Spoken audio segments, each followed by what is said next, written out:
प्यारे बच्चों, आज हम पढ़ेंगे हिंदी की पाठ्य पुस्तक कक्षा तीसरी की वसंत से एक मजेदार कहानी। कहानी का नाम है शेखीबाज मक्खी। एक था जंगल। उस जंगल में एक शेर भोजन करके आराम कर रहा था।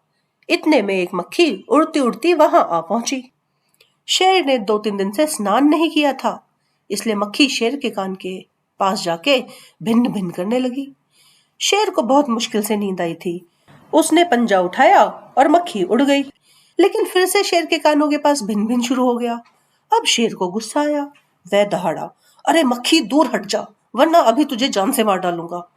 मक्खी ने धीरे से कहा, छी छी, जंगल के राजा के मुंह से ऐसी भाषा शोभा नहीं देती।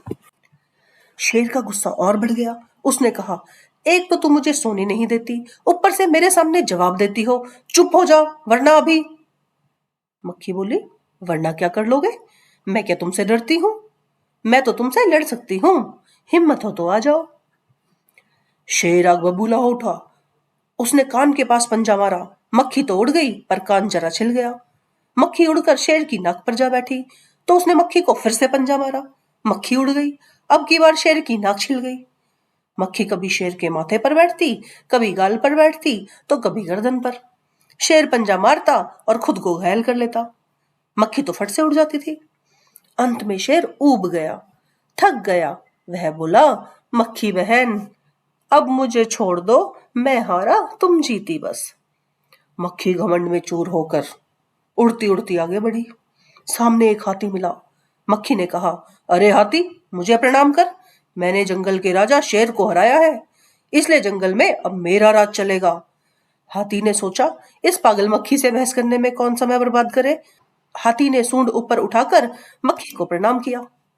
सामने से आ रही लोमड़ी ने यह सब देखा। लोमड़ी मंद मंद मुस्काने लगी। इतने में मक्खी ने लोमड़ी से कहा, अरे ओ लोमड़ी, चल मुझे प्रणाम कर। मैंने जंगल के राजा शेर और विशालकाय हाथी को भी हरा दिया है।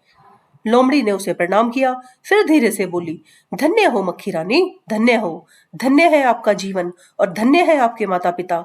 लेकिन मक्खी रानी, उधर वह मकड़ी दिखाई दे रही है ना, वह आपको गाली दे रही थी, उसकी जरा खबर ले लेना।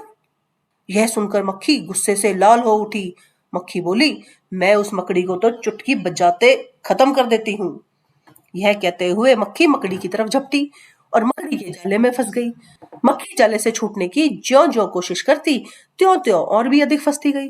अंत में वह थक गई और हार गई। यह देखकर लोमड़ी मंद मंद मुस्कुराती रही और वहां से चलती बनी।